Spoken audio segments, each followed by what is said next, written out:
Hello everyone, good morning.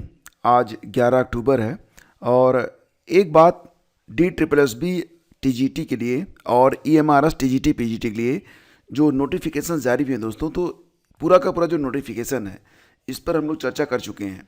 आपको बता दें कि ई एम आर एस में टी जी टी और पी जी टी में आवेदन की लास्ट डेट अभी काफ़ी समय है, 23 अक्टूबर तक आप आवेदन कर सकते हैं।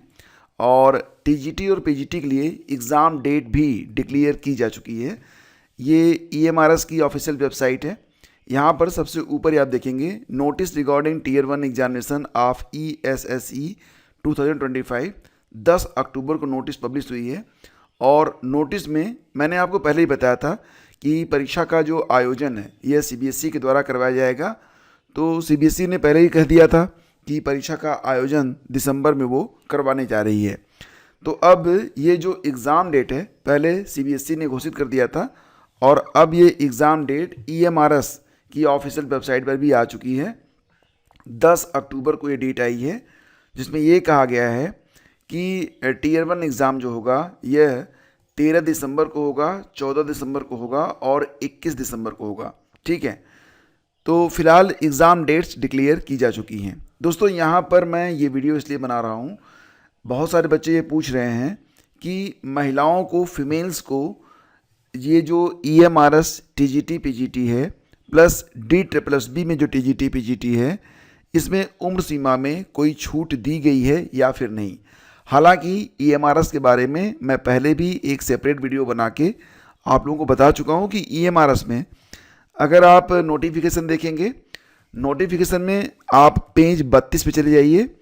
यहाँ पर आपको पता चलेगा एज रिलैक्सेशन पॉलिसी के बारे में, जहाँ पर स्पष्ट रूप से लिखा गया है कि जो भी महिलाएं हैं वो किसी भी कैटेगरी की हों, मतलब फॉर ऑल द कैटेगरीज। यहाँ पर आप देखिए लिखा गया है कि women all category only if applying for PGT and TGT. तो अगर केवल पीजीटी और टीजीटी में वो अप्लाई कर रही हैं तो उनको उम्र सीमा में 10 साल की छूट दी गई है। कितनी? 10 ईयर। तो मतलब इसका स्पष्ट है कि जो सामान्य उम्र यहाँ पर रखी गई है तो महिलाओं को प्लस 10 ईयर करके देखा जाना चाहिए। ठीक है, फॉर एग्जांपल मैं आपको बताना चाहूँगा, जैसे कि आपको ये पता है कि EMRS TGT में जो उम्र सीमा रखी गई है दोस्तों, तो पीजीटी की सबसे पहले देखते हैं। पीजीटी में जो एज लिमिट है ये 40 साल रखी गई है। ठीक है, तो अगर आप EMRS पीजीटी में अप्लाई करने जा रहे हैं तो सामान्य तौर से जो उम्र है वो 40 साल है, लेकिन अगर फीमेल कैंडिडेट है, महिलाएं हैं, तो इसमें 10 ईयर और जोड़ लें तो 50 साल की उम्र तक वो पीजीटी EMRS पीजीटी में अप्लाई कर सकती हैं। ठीक है, और इसी के साथ दोस्तों अगर बात करें हम टीजीटी के बारे में, तो टीजीटी में भी जो उम्र सीमा है ये 35 साल रखी गई है।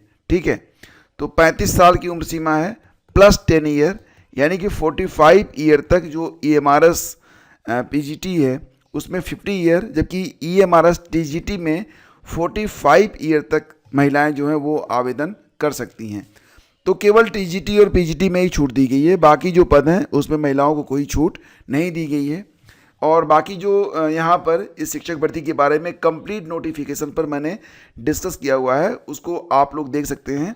लिंक आपको डिस्क्रिप्शन में मिल जाएगा या फिर पहले कमेंट में जाकर आप पूरा जो विज्ञापन है इसको देख लीजिए और आराम से आवेदन कर सकती हैं। लेकिन उम्र सीमा में आप 10 ईयर प्लस कर सकती हैं। महिलाएं जो हैं वो टीजीटी में 45 साल तक और पीजीटी में 50 साल की उम्र तक आवेदन कर सकती हैं। ठीक है, लेकिन केवल टीजीटी और पीजीटी में। इसी के साथ दोस्तों जो एग्ज़ाम डेट है मैंने आपको बता ही दिया। EMRS की एग्ज़ाम डेट आ चुकी है, 23 अक्टूबर तक अभी टाइम है। अगर आप चाहें तो 23 अक्टूबर तक आप आवेदन कर सकती हैं या फिर कर सकते हैं। फॉर ऑल द ये जो भर्ती है वो अभी खुली हुई है। दोस्तों बात करें D++B के बारे में, तो यहाँ पर भी टीजीटी में वैकेंसी आई हुई है जिस पर ऑनलाइन आवेदन स्टार्ट किए गए हैं। 9 अक्टूबर से लेकर 7 नवंबर तक जो भी एस्पिरेंट चाहें वो यहाँ पर आवेदन कर सकते हैं। और मोस्टली जो पद हैं दोस्तों ये सारे पद जो हैं वो टीजीटी के बारे में हैं। और टीजीटी में कुल पदों की संख्या यानी कि ऑल ओवर देखा जाए तो 5346 पद हैं। ठीक है, और रही बात ये कि एलिजिबिलिटी के बारे में, कई बार मैं आपको बता चुका हूँ कि संबंधित विषय में आपका स्नातक होना चाहिए, प्लस आपने बीएड किया हुआ हो, सीटीईटी का पेपर 2 आपसे मांगा जा रहा है, सीटीईटी का पेपर 2 आपने पास किया हुआ हो तो आप यहाँ पर आवेदन कर सकते हैं, कर सकती हैं। ठीक है, रही बात दोस्तों ये कि क्या उम्र सीमा में कोई छूट यहाँ पर दी गई है, तो यहाँ पर आप देखिए उम्र सीमा में कोई विशेष छूट यानी कि किसी भी कैटेगरी में जो एक सामान्य छूट होती है बस वही छूट दी गई है, इसके अलावा कोई अन्य छूट यहाँ पर प्रोवाइड नहीं की गई है। SC/ST को 5 साल, OBC को 3 साल, अब यहाँ पर दिव्यांग कैटेगरी को 10 साल, 15 साल और 13 साल की छूट दी गई है, लेकिन महिलाओं को कोई छूट स्पेशल तरीके से जैसा कि EMRS में दिया गया है इस प्रकार की कोई भी छूट यहाँ पर नहीं दी गई है। तो सारी बातें बिल्कुल आपके सामने क्लियर हैं और फिलहाल अगर आपको आवेदन करना है तो फटाफट आवेदन कर दीजिए, क्योंकि लास्ट टाइम में ना दिक्कतों से बचने के लिए पहले ही निपट लेना बेहतर रहता है। ठीक है, तो ये सारी जानकारी होगी दोस्तों और आगे बढ़ते हैं। तो देखो मैं आपको बताना चाहूँगा कि बीएड और पीआरटी वैलिडिटी को लेकर एक फेक न्यूज़ वायरल हो रही है। बहुत ध्यान समझिएगा इसको, मैंने इसलिए एक क्लिप भी आपको नहीं दिखाया है, बस आपसे एक लाइन में कहना चाहूँगा कि इस प्रकार की न्यूज़ जो लोग भी वायरल कर रहे हैं उन पर कार्रवाई भी हो सकती है और इस प्रकार की कोई भी सही न्यूज़ नहीं है। अगर आपको कोई ऐसी न्यूज़ मिलती है जिसमें ये कहा जा रहा है कि नई नियमावली बन रही है, नई नियमावली में ये संशोधन हो रहे हैं, नई नियमावली में बीएड को पीआरटी में वैलिड किया जाएगा वगैरह वगैरह के दावे जो लोग भी कर रहे हैं ना, मतलब इन पर कार्रवाई संभावित है। तो इस बात का ध्यान रखिएगा कि अगर कोई आपसे कहे कि नई नियमावली बनने जा रही है एनसीटी की जिसमें बीएड को प्राइमरी में वैधता मिलेगी, तो ये एक फेक न्यूज़ है। ठीक है, जो कि सोशल मीडिया में कई दिनों से चल रही है, तो मुझे लगा कि इसके बारे में आपको बताना चाहिए कि बीएड पीआरटी वैलिडिटी को लेकर एक फेक न्यूज़ वायरल है। वो फेक न्यूज़ है तो मतलब फेक है और उसको वायरल नहीं करना है और ना ही इस विषय पर कोई चर्चा करनी है। अगर कोई कुछ कहता है तो भैया चलो ठीक है, ठीक है, बिल्कुल आपसे इन चर्चाओं से दूर रहना है और इसे जो है आपको आगे फॉरवर्ड नहीं करना है। ठीक है, सारी बातें क्लियर ना। चलो आगे बढ़ते हैं। आज के अखबारों में भी कुछ जानकारियां हैं, लेकिन दोस्तों आपको बताना चाहेंगे कि एलटी गेट की परीक्षा में भी अब समय बहुत कम बचा हुआ है और एलटी गेट में करंट अफेयर भी पूछा जाएगा। तो करंट अफेयर के लिए आप चाहें तो ये नोट्स ले सकते हैं और ये नोट्स आपको कहाँ पर मिलेगा, तो डिस्क्रिप्शन में लिंक है जिस पर क्लिक करके आप ये नोट परचेज कर सकते हैं। खासियत ये है कि सरल भाषा में नोट्स लिखा गया है और ये वार्षिकी का पहला पार्ट है जिसमें साल के पहले 6 महीने कवर किए गए हैं, बाकी के महीने आपको आने वाले समय में मिल जाएंगे। और बहुत ही शानदार है, विशेषता ये है कि ये किताब जो आपको मार्केट में मिलती है उसकी अपेक्षा बहुत सरल है, याद करने में आपको काफ़ी अच्छा लगेगा। तो फ्रेंड्स यहाँ पर बात करते हैं पीसीएस की परीक्षा जो कि होने जा रही है 12 तारीख को और इसके लिए सारी तैयारियाँ की जा चुकी हैं। सोशल मीडिया पर भी निगरानी हो रही है, लेकिन आप इंस्ट्रक्शंस पढ़ लीजिएगा और इंस्ट्रक्शन में 2 भी चीज़ें लिखी गई हैं उसके मुताबिक ही आप व्यवहार रखिएगा। ठीक है, बिल्कुल भी अपने मन से या फिर लेट मत करिएगा, क्योंकि जो लगभग 50 मिनट पहले ही आपका जो वहाँ पर प्रवेश से बंद कर दिया जाएगा, तो हर हालत में 8 बजे तक परीक्षा केंद्र पर पहुँच जाएँ, ये आपकी सुविधा के लिए बेहतर होगा। और रही बात दोस्तों है कि बहुत सारे ऐसे भी यूपी पीसीएस के एस्पिरेंट रहे जिन्होंने अपनी फ़ीस तो जमा की लेकिन उनको प्रवेश पत्र नहीं आया।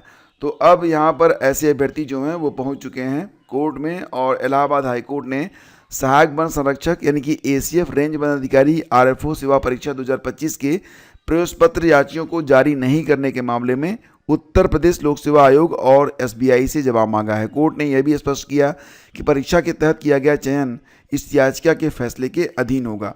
तो यहाँ पर मतलब ये लोग कह रहे हैं कि हमने तो फीस जमा किया था और आयोग कह रहा है कि हमको फीस मिली नहीं, इसलिए यहाँ पर एडमिट कार्ड उनको जारी नहीं किए गए। अब डेट भी आ चुकी है, नेक्स्ट डेट इसकी 10 नवंबर है और 12 तारीख को यानी कि कल ही परीक्षा होनी है। तो इस प्रकार की दिक्कतें भी कभी कभी सामने आ जाती हैं। स्कूल फीस वृद्धि पर सुप्रीम कोर्ट ने दिल्ली सरकार और निजी स्कूलों से जवाब मांगा है। एग्जैक्टली कुछ ऐसे भी स्कूल हैं जिन्होंने अपनी फ़ीस को डायरेक्ट 2 गुना कर दिया। मतलब अगर उनके यहाँ पहले फ़ीस लगती थी 15,000 रुपये, मान लेते हैं 15,000 रुपये, तो यहाँ पर अब ये फ़ीस सीधे सीधे 30,000 रुपये कर दी गई है। तो सुप्रीम कोर्ट ने दिल्ली सरकार और राष्ट्रीय राजधानी के अनुदान प्राप्त स्कूलों जो निजी स्कूल हैं कि एक संगठन से उस याचिका पर जवाब मांगा है जिसमें 100% फीस वृद्धि का आरोप लगाया गया है, वो भी बिना शिक्षा निदेशालय यानी कि डायरेक्टरेट ऑफ एजुकेशन DOE की मंजूरी के बिना। याचिकाकर्ता न्याय समाज पेरेंट्स एसोसिएशन के वकील ने अदालत को बताया कि स्कूलों को दिल्ली सरकार से रियायती दर पर भूमि मिली थी, इस शर्त पर कि किसी भी फीस वृद्धि को शिक्षा निदेशालय की मंजूरी से ही किया जाना चाहिए। मुख्य न्यायाधीश बी.आर. गवई और जस्टिस के विनोद चंद्रन की पीठ ने एक्शन कमेटी अनुदानित मान्यता प्राप्त निजी स्कूलों का प्रतिनिधित्व कर रहे वकीलों से पूछा कि आप इस पर कैसे काबू पाएंगे। पीठ ने याचिका पर भाजपा नेतृत्व वाली शहर सरकार और निजी स्कूलों के संगठन को नोटिस जारी किया है और इसने यह भी ध्यान में लिया है कि दिल्ली में द्वारका स्थित डीपीएस ने लगभग 30 छात्रों को बढ़ी हुई फीस नहीं चुकाने के लिए दंडित किया और उन्हें पुस्तकालय में बैठने के लिए मजबूर किया। तो ये सारी चीज़ें हैं। निजी स्कूलों पर कठोर शुल्क नियंत्रण नहीं लगा सकती दिल्ली सरकार, हाई कोर्ट ने यह भी कहा है। तो फिलहाल ये सारी जो चीज़ें हैं अब आपके सामने हैं और फीसें तो अंधाधुंध बढ़ रही हैं। एक सामान्य अगर कोई व्यक्ति है तो वो अपने बच्चों को इन स्कूलों में तो पढ़ाने के बारे में सोच भी नहीं सकता है, क्योंकि जितनी इनकी फ़ीस होती है ना उतना तो शायद उसका साल भर का मतलब इनकम भी नहीं होती है। तो इस पर सरकार संज्ञान ले और कड़ाई से निपटे, ज़्यादा बेहतर है। दोस्तों यहाँ पर सिर्फ आपकी लड़ाई नौकरी पाने तक ही नहीं होती है, नौकरी मिलने के बाद भी आपकी लड़ाई जो है वो ख़त्म नहीं होती है। मानसिक स्वास्थ्य बहुत बुरी तरह से वर्तमान में प्रभावित हो रहा है। अभी आपने देखा होगा अखबारों में कि अमेरिका, यूरोप और जो बहुत ही विकसित राष्ट्र हैं वहाँ पर एआई की वजह से लोगों की नौकरियाँ जो हैं वो जा रही हैं, एआई नौकरियों को खा रहा है। और जो बच्चे मतलब जो भी लोग अब फिलहाल इस फील्ड में हैं, चाहे वो एआई से संबंधित हो चाहे ना हो, जॉब कर रहे हैं, उनको ना अप्रत्याशित टारगेट दिया जाता है। अगर कोई बैंक में टारगेट बेस्ड नौकरी कर रहा हो तो उससे आप जाके मिलिए, या फिर कोई अगर टारगेट बेस्ड कोई भी नौकरी होती है ना उससे मिलिए, उसकी हालत ख़राब रहती है।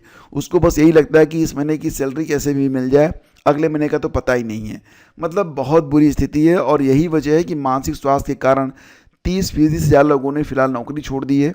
और भारत में पिछले एक साल में अगर देखा जाए तो मानसिक स्वास्थ्य एक बड़ा मुद्दा बन चुका है। 53% लोग ही केवल खुश हैं अपनी नौकरी से, बाकी के लोग तो बस हाय तौबा कर रहे हैं। मतलब ये है ना कि ये जो तनाव है ये पीछा नहीं छोड़ पा रहा है और इसकी वजह ये है कि बहुत बड़े संख्या में अब देखो अनएम्प्लॉयड लोग किसी भी तरीके से रोज़गार पाना चाहते हैं और रोज़गार में आने के बाद भी उनको सुकून नहीं मिल रहा है। अभी आपने देखा था कि विगत दिनों में जो रेलवे ग्रुप डी के बहुत सारे एस्पिरेंट जो कि ग्रुप डी में चयनित होने के लिए जिन्होंने बहुत जी तोड़ मेहनत की थी, लेकिन जब वो चयनित हो गए ना तो फिर 1 महीने 1.5 महीने के बाद उन्होंने अपना जो है मतलब छोड़ दिया। मतलब उन्होंने उन लोगों ने जॉब ही छोड़ दिया, नौकरी छोड़ दी। क्या वजह थी इस पर मैंने एक वीडियो भी बनाया था, आप लोगों ने नहीं देखा होगा तो मैं उसे टेलीग्राम पर शेयर कर दूंगा और उसको चलो मैं लास्ट में जो है ना जब वीडियो ख़त्म होगा तो स्क्रीन पर डाल दूंगा, उसको देखना आप लोग। बहुत सारे लोगों ने नौकरियां अपनी छोड़ दी हैं।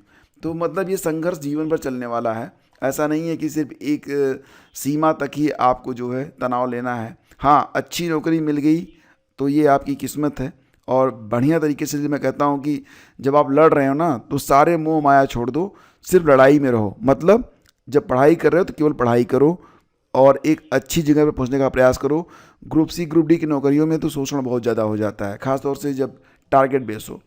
और दोस्तों एक बात का ध्यान रखना कि अगर आपने स्नातक या परास्नातक किसी डीम्ड टू बी यूनिवर्सिटी से किया हुआ है, डीम्ड यूनिवर्सिटी या फिर किसी निजी प्राइवेट यूनिवर्सिटी से किया हुआ है तो अच्छी बात है, लेकिन डीम्ड टू बी और निजी विश्वविद्यालयों से संबंधित किसी कॉलेज से किया हुआ है तो फिर आप समझ लीजिए कि आपकी डिग्री वैलिड नहीं है। यूजीसी नेट ने इसके बारे में बच्चों को चिताया है, छात्रों को, और कहा है कि अगर डीम्ड टू बी और निजी विश्वविद्यालय हैं, डायरेक्ट आपने यूनिवर्सिटी से किया हुआ है तो ठीक है। अगर नहीं, उन्होंने किसी संस्थान को मान्यता दे रखी है तो ध्यान रखना कि यूजीसी ने डीम्ड टू बी और जो प्राइवेट यूनिवर्सिटीज़ हैं, निजी विश्वविद्यालय हैं, उनको ये अधिकार नहीं दिया है कि वो अपने किसी कॉलेज को मान्यता दे सकें। यानी कि कोई भी अदर संस्थान ये इनसे अफिलिएट नहीं हो सकता, अफिलिएशन के लिए ये मान्य नहीं होता है। इसको आप ध्यान समझिएगा, ठीक है। तो याद रखना कि यहाँ पर डीम्ड टू बी विश्वविद्यालयों का दर्जा इनको तो मिल जाता है, लेकिन वो ये डिग्री भी दे सकते हैं, लेकिन निजी विश्वविद्यालय और डीम्ड टू बी विश्वविद्यालयों को अन्य कॉलेजों या संस्थानों को इस प्रकार से संबद्ध करने की अनुमति नहीं है। वे डिग्री, डिप्लोमा या अन्य शैक्षिक योग्यता प्रदान करने वाले पाठ्यक्रम चला सकें। तो किसी भी संस्था से अगर आप जुड़े हुए हैं, मान लेते हैं कि कोई एक कॉलेज है जो कि किसी डीम्ड विश्वविद्यालय से या फिर किसी प्राइवेट विश्वविद्यालय से जुड़ा हुआ है, तो उसकी डिग्री मान्य नहीं होगी और फिर आपकी सारी मेहनत बेकार जाएगी। तो इस पर आप लोग थोड़ा सा समझिए, ठीक है। एसएससी परीक्षा में कुप्रबंधन पर अभ्यर्थियों का फूटा गुस्सा, अभ्यर्थियों ने सभी परीक्षाएं रद्द करने की मांग की है। प्रेस वार्ता आयोजित कर छात्र आयोग गठित करने की भी मांग कर रहे हैं। मतलब एसएससी पर ना बहुत सारे सवाल उठाए जा रहे हैं और एक वजह ये भी है कि छात्र जो हैं, जो कि बहुत ही कठिन परिश्रम करते हैं, वो भी अब बहुत परेशान हो रहे हैं। दोस्तों आगे बढ़ें तो ऑफिस अटेंडेंट की वैकेंसी आई हुई है बिहार में। अगर आप चाहें तो आवेदन कर सकते हैं। डेट बढ़ गई है, पहले ये डेट 24 सितंबर थी, अब बढ़कर 14 अक्टूबर हो गई है। मतलब 3-4 दिन का समय आपके पास है। 10वीं 12वीं अगर आप पास हैं तो आप यहाँ पर आवेदन कर सकते हैं। उम्र सीमा 18 से 37 साल के बीच में होनी चाहिए। लिंक है bssc.bihar.gov.in। तो अगर आप बिहार में ऑफिस अटेंडेंट के कुल 3727 पदों पर आवेदन करना चाहते हैं तो आप फटाफट आवेदन कर दीजिए। 100 रुपये फीस आपकी लगने वाली है, ठीक है। और प्रसिद्ध विद्यालयों के फ़ोन में विभाग के 33 है, बच्चों को पढ़ाएं या सूचना दें। तो फिलहाल तो स्थिति यही है कि जो भी शिक्षक हैं जो पीआईटी में या फिर बेसिक में पढ़ा रहे हैं, उनके पास ना ऑनलाइन जानकारी देने के लिए बहुत सारे ऐप तो हो ही गए हैं। मतलब एक तरीके से देखा जाए तो बहुत सारे अध्यापक जो कि टेक सेवी नहीं हैं, उनको चलाना नहीं आता है ये सब, तो उनका तो समय इसी में जा रहा है। मतलब बहुत अजीब सी स्थिति हो गई, आप समझ पा रहे होंगे, ठीक है। तो ये भी जानकारी आज के अखबारों में है। तो थैंक यू दोस्तों आप सभी का हमसे जुड़ने के लिए। अगर सेशन आपको अच्छा लगा है तो लाइक और शेयर कीजिएगा। हम मिलते हैं आपसे अगले वीडियो में, तब तक के लिए दीजिए नमस्कार, जय हिंद।